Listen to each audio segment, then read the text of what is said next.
Hi, welcome to the Level Flight Plain Language Podcast. My name is Tyler, and this is our first episode that we're airing online. All of our other episodes have been within our courses. So we've got a quick mini episode here to talk about mental health, and we've got a great guest. Stacey Paquette Jackson is joining us. She's got a Bachelor of Science in Aeronautics with a minor in Aviation Safety and Accident Investigation. She has a Master of Science in Aeronautics, specialization of Human Factors, and she's the owner of HF Aero Solutions, which provides human factors-based training and education for airports, airlines, and pilots of all experience levels. And at Level Flight, we are actually thrilled to have her as part of our team as well. She's built out the human factors part of our private pilot ground school. So let's take a listen and see what Stacey has to say about mental health. So you're quite accomplished. So thank you for joining us. I really appreciate you taking the time. Thank you, Tyler, for having me. It's my pleasure to be here. Yeah. So you and I, we've known each other for a while now. We both actually work the same company. So Stacey's an airline pilot, currently type rated on the 737. I'm not sure if you've been shuffled around as much as some of us have, but right now things are tough. So, but tell me a little bit more about what it is that you specialize in. Tell me a little bit more about the human factors side of things. So, what I specialize in is cognitive psychology and understanding how the brain works and how we make the decisions that we do, especially when it comes to making those decisions in an airplane. Okay. And so, with the focus on Mental Health Month, I guess is there a correlation between your mental health and how you make decisions in the airplane, and how that all ties in together? Absolutely. So, when a person perceives a situation to be stressful, there are chemicals that are produced in the body that prevent the recall of long term memories and limit a human's capacity to retain short term memories. So, when you go to make a decision, you are often pulling from your experience, you are pulling from your immediate environment. So, your short term and your long term memory capacity is very crucial when it comes to your decision making process. So, if you are having mental health limitations, they could really impact your decision making in any forms of your life, whether it's professional or personal. hmm Okay. And I guess with right now, in Alberta here, we just had another lockdown announced. I think you guys are still under quite strict lockdown in Ontario. Like We are. it's having an impact for sure. Um, I guess what are some things that pilots could do to help with that right now, especially the ones that are still flying and they need to be able to make those decisions and recall things as required. Well, it's really important that before you get into an airplane that you are mentally safe to be there.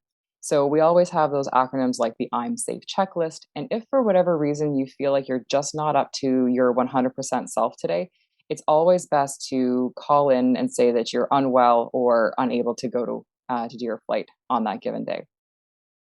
On a day where you're not flying, and sometimes the weight of the world could be on you, or there's a lot of pressures from home or pressures professionally as well, it's best to acknowledge those feelings and find a good system of support. So, whether that be a spouse or a friend or a professional, there's absolutely no issues whatsoever with discussing your feelings or emotions or difficulties with someone that is professional and professionally trained for mental health. These individuals are there to support our pilots. There are some that specialize in aviation mental health that are able to basically help you untie some of the really big thoughts that you might be having and get you to a place where you can streamline them and know how to develop and use coping mechanisms and different techniques. Excellent. I agree with that. I think when we break our arm, we go to the doctor, right? We're not feeling well, we go to the doctor. So every other part of our body, if it's not well, we go to the doctor. But there seems to still be quite a stigma about our brain. And if our brain's not feeling well, hold on, don't be going to the doctor. We can't do that. Well, I think it's important that we start to put that aside and say, yeah, you know what, let's do it. And it's okay. It's okay to do it. So Absolutely. I mean, there's absolutely nothing wrong with saying to yourself, look, I've got a bunch of thoughts, I've got a bunch of feelings, and I'm uncomfortable with them, I don't like them, or it's not making me feel like my true self.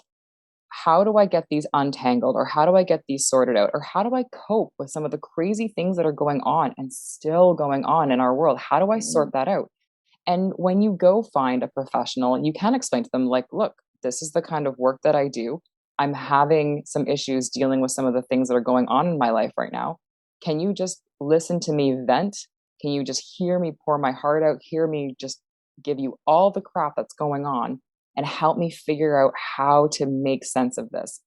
There are trained individuals that will get that done fairly quickly in most cases. Yeah. Well, and I think the thing too to remember is you're not alone. Like we're all going Absolutely. through it. We all have feelings and good days and bad days.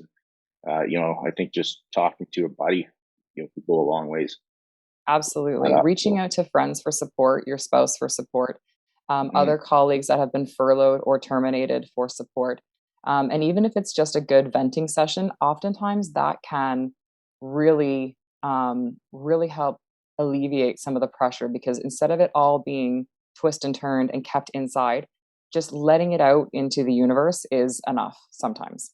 Yeah, and it can help you make sense of it. Hmm. I find when sometimes if I talk it out, it might come out kind of jumbled, but then you end up making sense of something, and you're like, "Oh, okay, yeah, I guess that's not so bad." Yeah, So, absolutely. And for those that are experiencing furlough or termination for the first time, I've been in aviation for over 20 years. I've been furloughed twice before. I've been laid off once before. And this is, I guess, the third or fourth time that my career has kind of gone into a shuffle. And everyone is going to experience this pandemic in a very different way, whether it's mhm. financial restrictions or career restrictions or reductions. And everyone's going to feel those pressures and those sadnesses and those grieving periods differently, depending on where you thought you were going, your mental model, and where you ended up. And it's interesting if you think about it from a grief perspective, because you are in a period of mourning or grief. You are grieving something that you had that you no longer have, or even if it's just the idea, the potential upgrade, the potential hiring, the things you thought you were going to have.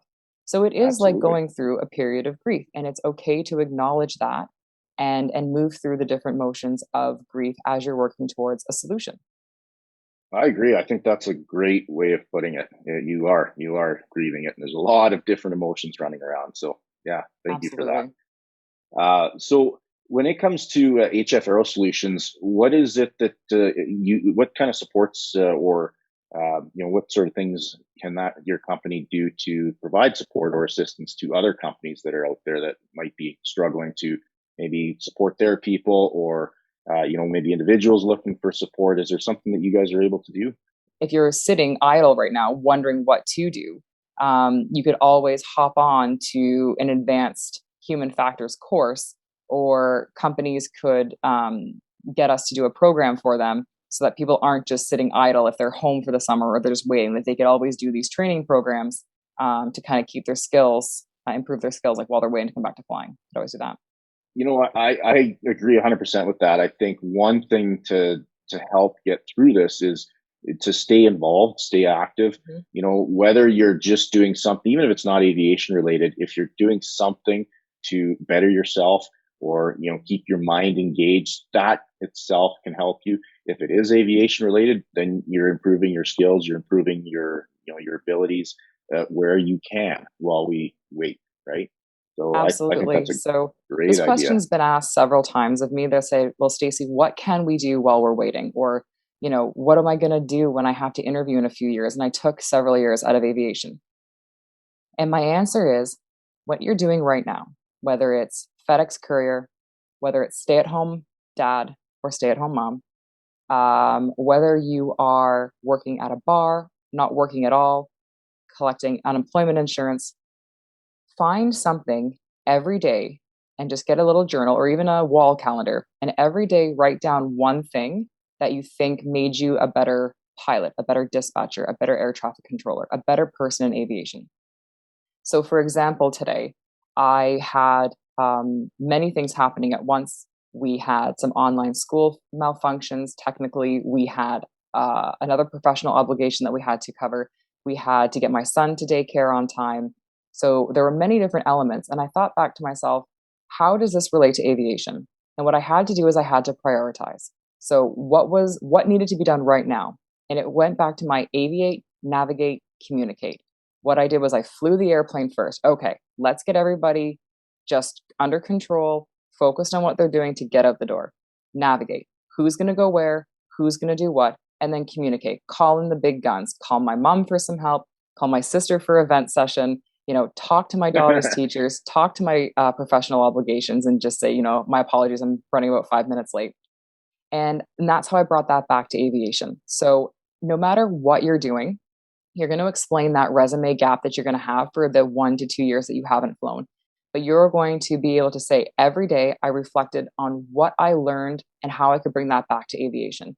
And that's going to show that even though you might not have been in the aviation industry, you continue to use your skills that you've learned from a human factors perspective, from an aviation perspective, to keep your mind in the game, to further your abilities to be a good leader, to be a good captain, to be a good follower. And that's going to pay off dividends when you get back in an airplane. Guaranteed. I love it. I think that's fantastic. It's taking life experience and applying it to your career. Yep.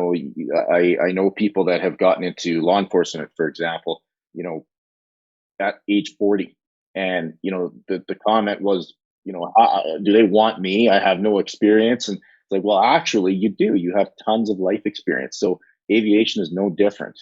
Take that life experience and turn it and apply it to aviation. Love it. Absolutely. Yeah. Well, that's all the time we have for today. So I really want to thank you for joining us. I know you've got that busy schedule there with family and everything. So I'd love to chat with you again.